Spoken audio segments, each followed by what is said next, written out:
स्वागत है आपका एक बार फिर से हमारे यूट्यूब चैनल पर। आज हम करंट के एक मुद्दे पर डिस्कस करेंगे। हाल में ही आपने सुना होगा कि आंध्र प्रदेश भारत का पहला राज्य बन चुका है जिसकी 3 राजधानियां होंगी। ओके, यानी एक से अधिक राजधानियां होंगी। तो इसके बारे में हम डिटेल डिस्कस करेंगे, ऐसा क्यों किया गया, और जो वहाँ की विपक्षी पार्टी हैं और वहाँ के स्थानीय लोग हैं जिनमें किसान मुख्य रूप से, वो इसका क्यों विरोध कर रहे हैं। इसके पीछे की पूरी वजह को देखेंगे और पूरा थोड़ा इतिहास भी देखेंगे आंध्र प्रदेश का, कि कैसे कैसे राजधानियों का इतिहास रहा है। इस वीडियो में आपको बड़े इंटरेस्टिंग फैक्ट भी मिलेंगे। जैसे अगर हम बात करें, आंध्र प्रदेश भारत का पहला ऐसा राज्य बनेगा जिसकी 3 कैपिटल तो होंगी, और आपको जानकर हैरानी होगी कि वहाँ पर 5 डिप्टी सीएम हैं, 1 सीएम और 5 डिप्टी सीएम। इसके बारे में भी हम देखेंगे कि इसके पीछे की वजह क्या थी।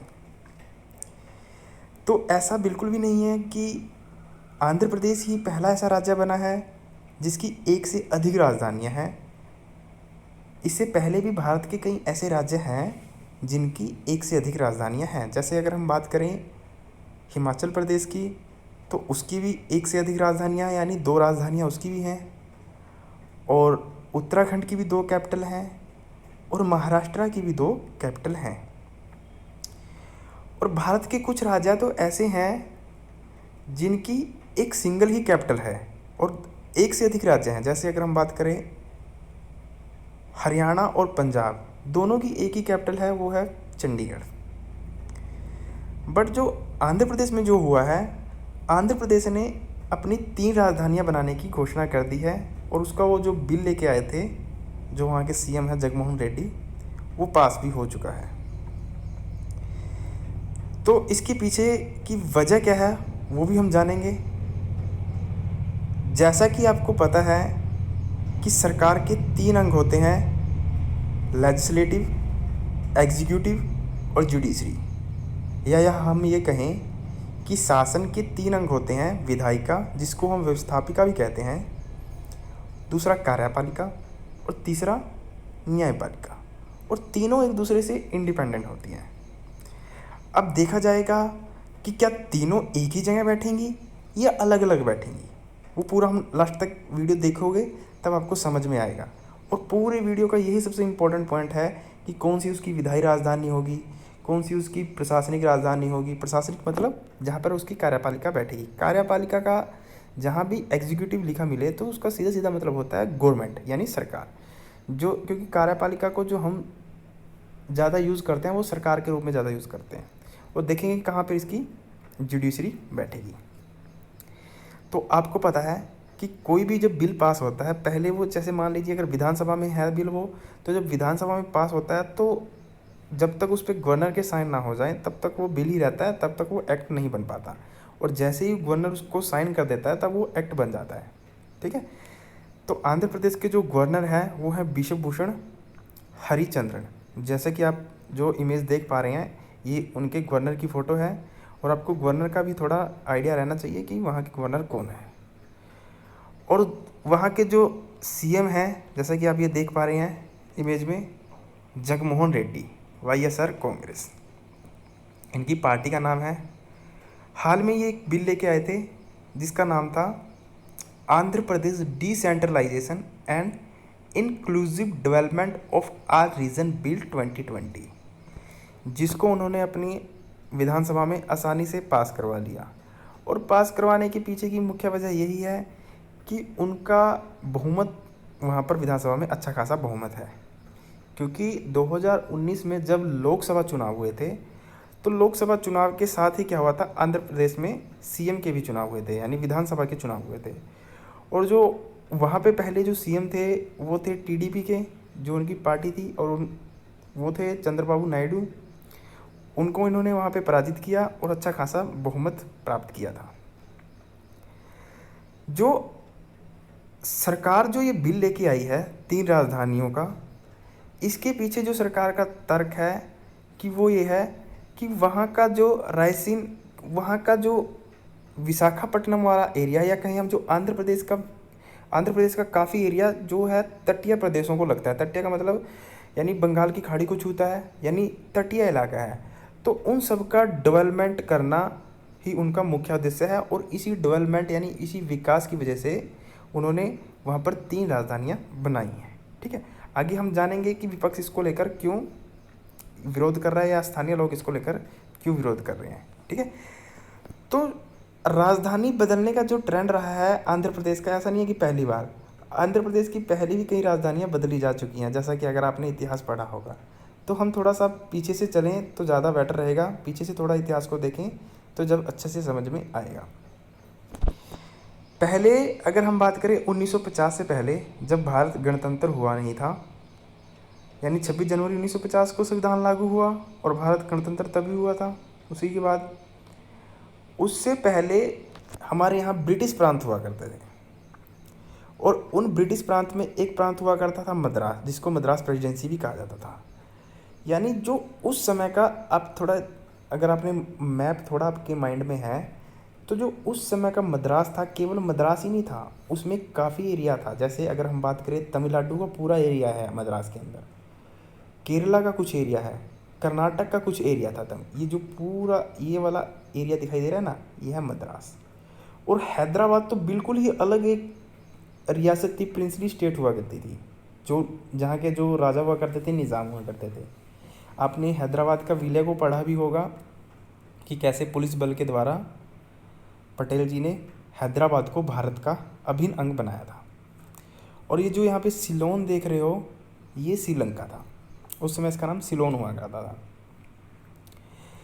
तो गणतंत्र से पहले, गणतंत्र भारत से पहले मद्रास प्रेसिडेंसी हुआ करती थी, और वहाँ पर तमिलनाडु भी था उसके अंदर, कर्नाटक का भी कुछ हिस्सा था, और तेलंगाना वाला भी हिस्सा था, और जो हैदराबाद था वो तो अलग ही रियासत थी। बट जब देश आज़ाद हुआ तो एक बड़ी विचित्र सी घटनाएं घटने लगी, जैसा कि भाषा को लेकर बड़ा विवाद हुआ, और भाषा को लेकर विवाद साउथ में बहुत ज़्यादा देखा गया। वहाँ पर मद्रास में ही क्या था कि 2 समुदायों के लोग बहुत थे, जो 2 भाषीय समुदायों के लोग थे, एक थे तमिल और एक तेलुगु। इन दोनों का आपस में भाषा को लेकर बहुत विवाद था। जो वहाँ का तेलुगु समुदाय था, उन्होंने भाषा को लेकर एक अलग राज्य बनाने की मांग उठानी शुरू कर दी, जिसमें आपने पढ़ा भी होगा कि उसको अलग भाषा के आधार पर अलग राज्य बनाने के लिए कई कमीशन भी बनाए गए थे, जिनमें धर कमीशन और जीबीपी कमेटी, कई कमेटी भी बनी थी, कई कमीशन भी बने थे। और सब ने कहा था कि भाषा के आधार पर राज्यों का निर्माण या गहन गठन नहीं किया जा सकता, और इसके पीछे की जो मुख्य वजह थी उस समय की परिस्थितियाँ थी, क्योंकि देश पहले ही बंटवारा देख चुका था, और पंडित नेहरू उस समय ये चाह रहे थे कि देश कैसे करके एक रहे, कुछ 10-12 साल तक कुछ टाइम निकाले एक, फिर जाकर राज्यों का गठन कर दिया जाएगा। क्योंकि पंडित नेहरू ने कभी भी इस चीज़ का विरोध नहीं किया था कि भाषा के आधार पर राज्य नहीं होने चाहिए।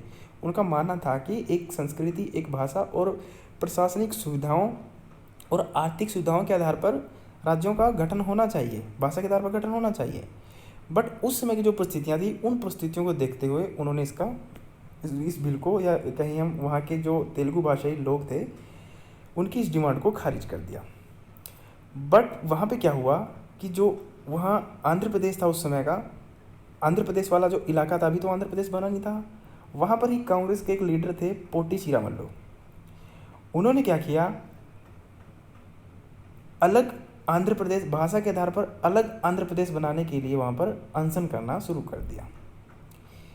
पहले तो सरकार ने उसको थोड़ा सीरियस में नहीं लिया था, बट देखा गया कि काफ़ी लंबे अनशन के बाद कम से कम 53 दिन उन्होंने अनशन किया था, और 53वें दिन ही उनकी भूख हड़ताल की वजह से, अनशन की वजह से उनकी मृत्यु हो गई। और जैसे ही मृत्यु हुई तैसे ही वहाँ पर क्या हुआ, हिंसा ज़्यादा बढ़ गई, एकदम से बड़ी हिंसाएं होने लगी, बड़ी मार काट, पुलिस वालों को मारने लगे लोग आपस में एक दूसरे को मारने लगे, तमिल और तेलुगु। तो इन चीज़ों को देखते हुए सरकार को झुकना पड़ा, और पहला भाषा के आधार पर पहला राज्य गठित किया गया आंध्र प्रदेश को। और जब पहला राज्य गठित किया गया, क्योंकि हमें यहाँ राजधानी के बारे में पढ़ रहे हैं, तो हमें थोड़ा राजधानियों का इतिहास पता होना चाहिए, उनकी कैपिटल का इतिहास पता होना चाहिए। और जैसे ही पहला राज्य गठित किया गया, और उनका जो पहला राज्य गठित किया गया भाषा के आधार पर वो किया गया अक्टूबर 1953 में आंध्र प्रदेश को, और उसकी पहली राजधानी बनी कुर्नूल। ओके, यानी आंध्र प्रदेश की जो सबसे पहली राजधानी थी वो क्या थी, कुर्नूल थी। और जब आंध्र प्रदेश बना, ठीक है, आंध्र प्रदेश का रीऑर्गेनाइजेशन अलग से किया भाषा के आधार पर, क्योंकि उसमें तेलुगु लोग थे, तेलुगु और तमिल में लेकर जो विवाद था उसके आधार पर जो आंध्र प्रदेश बना वो तेलुगु भाषी राज्य बना। उस समय हैदराबाद आंध्र प्रदेश का हिस्सा नहीं था क्योंकि वो एक अलग रियासत हुआ करती थी, और खैर उसको तो 48 में सरदार पटेल ने भारत में मिला ही लिया था, पर सही तरीके से उसको आंध्र प्रदेश में नहीं मिलाया गया था। ठीक है, तो जो आंध्र प्रदेश जो हैदराबाद जो रियासत थी वो बहुत बड़ी रियासत हुआ करती थी, जहाँ के राजा निजाम हुआ करते थे, और बड़ी विश्व की, हम कहें वर्ल्ड की बड़ी अमीर रियासतों में से हैदराबाद आया करता था कभी के समय में। तो हैदराबाद में क्या हुआ, जब 1953 में जब आंध्र प्रदेश बनाया गया, तब भी हैदराबाद को आंध्र प्रदेश में इंक्लूड नहीं किया गया। बट जो भाषा का विवाद था वो मद्रास तक सीमित नहीं रहा, वो पूरे भारत में फैल चुका था। जैसे अगर हम बात करें हरियाणा पंजाब में भी वो भाषा के विवाद पे ही हरियाणा बना था, मुख्य रीजन भाषा ही था। फिर वो भाषा का विवाद जाकर पहुंचा महाराष्ट्र और गुजरात में। तो इस चीज़ को देखते हुए पंडित नेहरू ने कहा कि आप एक कमेटी बनाइए, राज्य पुनर्गठन अधिनियम जो आया था 1956 में, तो एक कमेटी बनाई गई शाह कमीशन, और उस शाह कमीशन ने 1956 में अपनी रिपोर्ट दी, और उसके आधार पर एक अधिनियम बनाया गया, राज्य पुनर्गठन अधिनियम। उसमें क्या किया गया कि दोबारा से राज्यों को बनाया गया, और उस समय 14 राज्य और 6 केंद्र शासित प्रदेश बनाए गए। जब 1956 में राज्य पुनर्गठन अधिनियम आया, क्योंकि जब नए राज्य बनाने थे यानी संविधान के अंदर चेंज करना था, और जब संविधान के अंदर चेंज करना होता है तो संविधान में संशोधन करना पड़ता है। ठीक है, ये तो आपको पता होगा। तो संविधान में 7th अमेंडमेंट की गई 1956 में, और 14 राज्य और 6 केंद्र शासित प्रदेश बनाए गए। ठीक है, यानी 14 स्टेट थे और 6 यूटी थी। उस समय हिमाचल प्रदेश यूटी हुआ करता था। ओके, वो तो बाद में 1972 में बाद में जाकर वो स्टेट बना, पहले यूटी हुआ करता था हिमाचल प्रदेश। और जैसे ही 1956 में जब 14 राज्य और 6 केंद्र शासित प्रदेश बनाए गए, तब हैदराबाद को क्या किया गया, उसका बंटवारा किया गया। यानी हैदराबाद, जो आज हैदराबाद देखते हो ना, उस समय का हैदराबाद नहीं है बिल्कुल भी। आज तो वो जो हैदराबाद की जो रियासत थी वो एग्जिस्ट ही नहीं करती, बहुत बड़ी रियासत हुआ करती थी। आज उसका कुछ हिस्सा कर्नाटक में है, कुछ महाराष्ट्र में है, कुछ मध्य प्रदेश में चला गया, कुछ तेलंगाना, कुछ आंध्रा में आ गया, कुछ नीचे तमिल में मिल गया। ठीक है, तो आज तो वो हैदराबाद रियासत बचती ही नहीं है जो पहले थी। तो हैदराबाद में जो तेलुगु भाषी लोग थे उनको आंध्र प्रदेश में शामिल कर दिया गया, जब 14 राज्य और 6 यूटीज बनाए गए थे। ओके, और 1956 में फिर दोबारा आंध्र प्रदेश का पुनर्गठन किया गया। और जब 1956 में जब 14 राज्य और 6 यूटी बनाई गई, उनमें आंध्र प्रदेश भी था, और आंध्र प्रदेश का दोबारा से गठन किया गया। और जब दोबारा से गठन किया गया, तब आंध्र प्रदेश की जो राजधानी थी वो बनाई गई हैदराबाद। तब जाकर आंध्र प्रदेश की राजधानी बनी हैदराबाद। या हम कहें कि पहली राजधानी क्या थी, कुर्नूल 1953 तक, और 1956 में जब राज्यों का पुनर्गठन किया गया तब उसकी राजधानी क्या बनाई गई, हैदराबाद। यहाँ तक क्लियर होगा आपको। ठीक है, तो हैदराबाद चला आ रहा था, पर थोड़े दिनों बाद क्या विवाद हुआ, देखा गया कि जैसा कि आपको पता है कि 2 जून 2014 को आंध्र प्रदेश का बंटवारा किया गया, और आंध्र प्रदेश में से एक अलग राज्य बनाया गया तेलंगाना, जैसा कि आप स्क्रीन पे देख भी रहे होंगे। जैसे ये रहा तेलंगाना और ये रहा आंध्र प्रदेश, यानी इसके 2 बंटवारे किए गए। और इसके बंटवारे के पीछे वजह ये थी कि जो आंध्र प्रदेश का जो वारंगल वाला एरिया था, जो जैसे आप ये देख पा रहे हो ना, तेलंगाना के ऊपर वारंगल लिखा हुआ है, ये जो वारंगल वाला एरिया था ये प्राकृतिक संसाधनों से बड़ा भरपूर एरिया था। यहाँ पर कोयला वगैरह बहुत ज़्यादा, कोयले की खदानें पाई जाती थी, बट ये आर्थिक रूप से पिछड़ा था। तो इसके जो संसाधन थे, जो रिसोर्स थे प्राकृतिक, उसका जो यूज़ करता था वो करता था हैदराबाद। तो वहाँ के वारंगल के लोगों को लगा कि रिसोर्स हमारे और यूज़ करता है हैदराबाद, और हैदराबाद डे बाय डे बढ़ता जा रहा है, फलता फूलता जा रहा है, और हम वहीं के वहीं पड़े हैं, सोर्स भी हमारे। तो वहाँ के लोगों ने इस चीज़ का विरोध करना शुरू कर दिया। उन्होंने कहा कि हमारा एक अलग राज्य होना चाहिए और इन्हीं प्राकृतिक या प्राकृतिक संसाधनों के आधार पर हम क्या करेंगे, अपना अलग से एक राज्य का गठन करेंगे। तो आपको पता है 2 जून 2014 को आंध्र प्रदेश से एक नया राज्य निकाला गया, तेलंगाना। ओके, और जब तेलंगाना राज्य निकाला गया और आंध्र प्रदेश था, तो दोनों की एक ज्वाइंट कैपिटल बनाई गई थी, हैदराबाद। उस समय दोनों की हैदराबाद क्या थी, इकट्ठी कैपिटल थी, ज्वाइंट। जैसे आज हम बात करें हरियाणा और पंजाब की है। बट ये डिसाइड कर दिया गया था उसी समय कि 10 साल तक जो ये हैदराबाद जो राजधानी रहेगी, ये 10 साल तक रहेगी।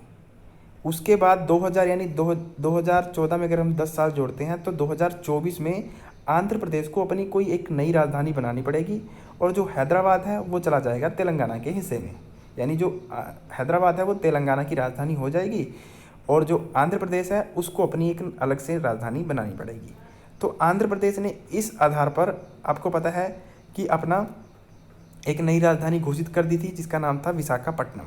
ठीक है, हाल में जो अभी उन्होंने 3 राजधानियां बनाई हैं उनको हम डिटेल में पढ़ेंगे क्योंकि वही आपका मेन पॉइंट है। तो उन्होंने अपनी 3 राजधानियां अपनी राजधानी अमरावती को घोषित कर दिया था कि 2024 के बाद हम अमरावती को अपनी राजधानी बना लेंगे।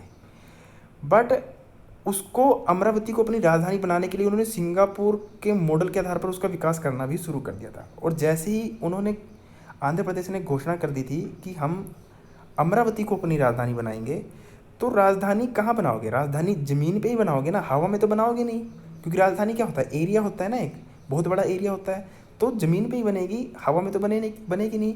और ज़मीन पे बनेगी तो जो ज़मीन तो ग्रहण करनी पड़ेगी, और ज़मीन किसकी होती है, किसानों की, क्योंकि वहाँ खेती करते हैं। तो आंध्र प्रदेश ने क्या किया था कि जो अमरावती वाला एरिया है उसका 33,000 एकड़ जो भूमि थी उसको एक्वायर कर लिया था, इस आधार पर कि हम यहाँ पर क्या करेंगे, अपनी राजधानी बनाएंगे।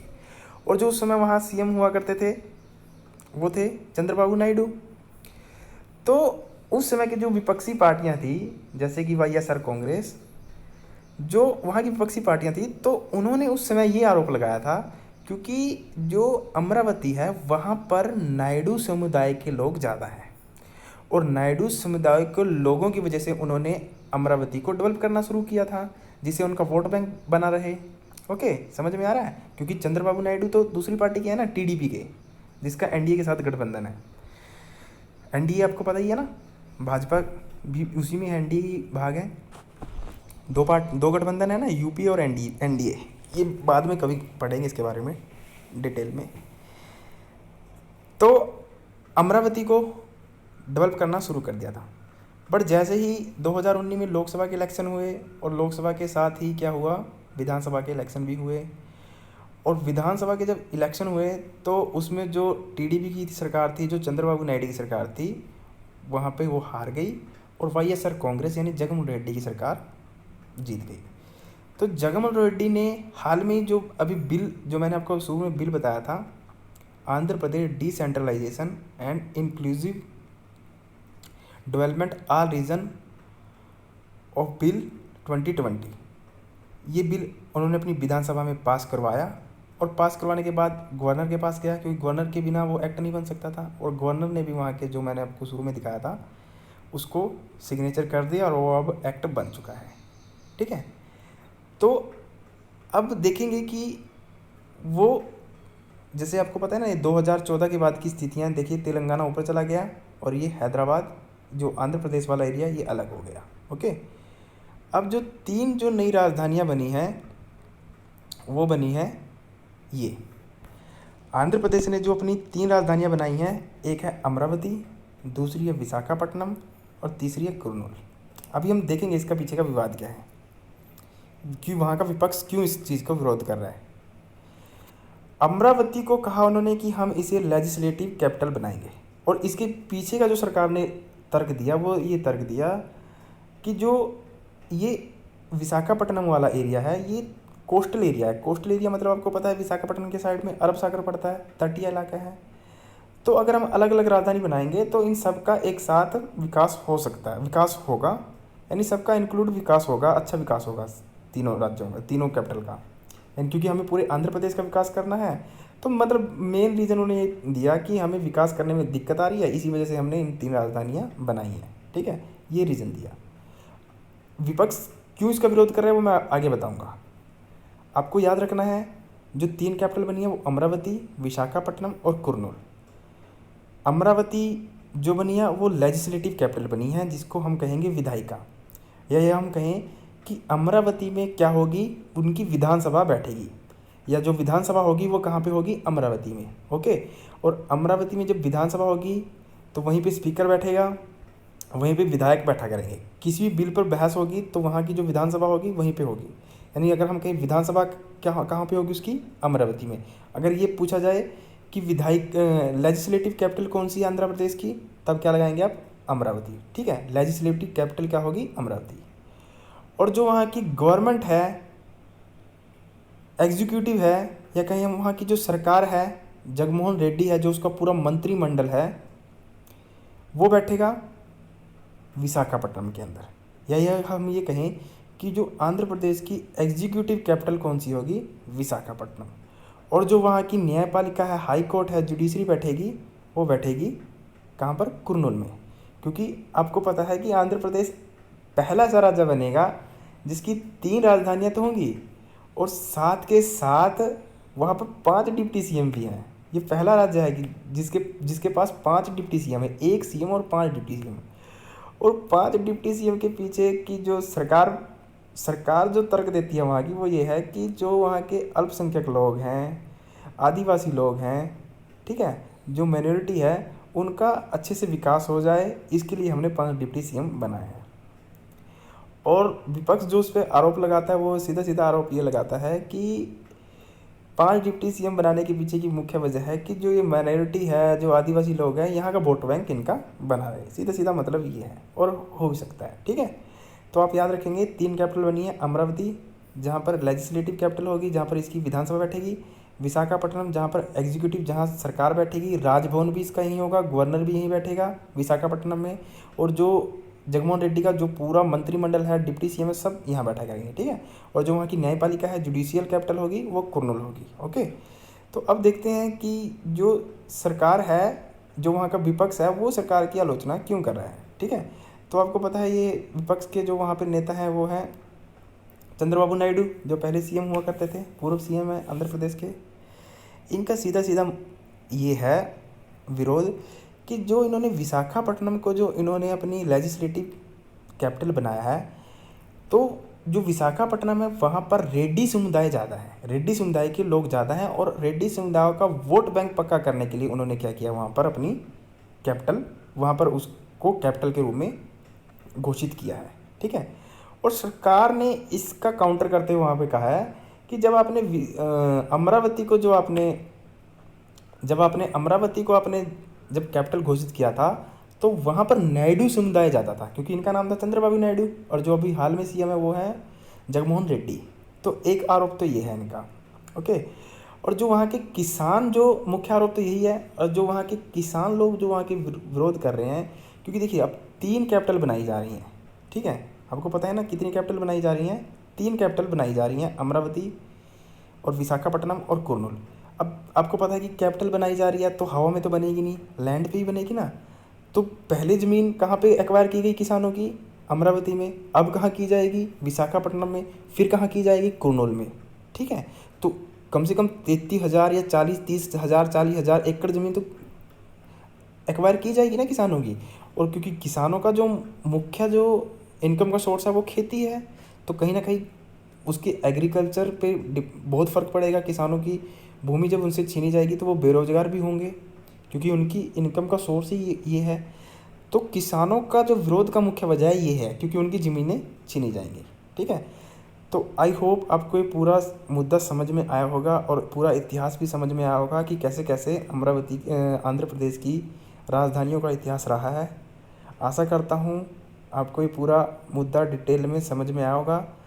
दोस्तों, अगर अच्छा लगा है तो इसको शेयर करें, चैनल को सब्सक्राइब करें, लाइक करें। अगर आपको कुछ ना समझ में आया हो तो आप कमेंट करना, मैं आपको बता दूँगा। Thank you.